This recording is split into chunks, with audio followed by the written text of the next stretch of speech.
సమస్య తీర్చమని నాకు కష్టం తీర్చినప్పుడు నీకు అన్యాయం జరిగినట్టు అనిపిస్తుంది.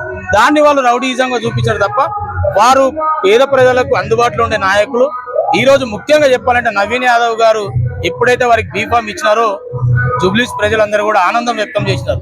మాకు ఒక మంచి నాయకుడు, యువ నాయకుడు రాకపోతున్నాడు, మా జూబ్లీస్ ముఖ చిత్రం మారుతా అని ఒక ఆనందంలో ఉన్నారు. అంటే ఇప్పుడు గతంలో మాగంటి గోపీనాథ్ గారు ఈ జూబ్లీస్ కాన్స్టిట్యున్సీని అభివృద్ధి చేయలేరు అంటారా? నేను ఒక్కటే చెప్తున్నా, ఈ రోజు రౌడీ అంటున్నారు కదా నవీన్ యాదవ్ ని. ఈ జూబ్లీస్ ప్రాంతంలో ప్రజల్ని ఎవరినైనా వెళ్ళి అడగండి బీద వాళ్ళని. మాగంటి గోపీనాథ్ పెద్ద రౌడీ ఎవరు. మాగంటి గోపీనాథ్ చేసిన కబ్జాలు జూబ్లీస్ అన్ని స్థలాలు కాస్ట్లీ స్థలాలు, అన్ని ల్యాండ్లు కబ్జా చేసిన చరిత్ర మాగంటి గోపీనాథ్.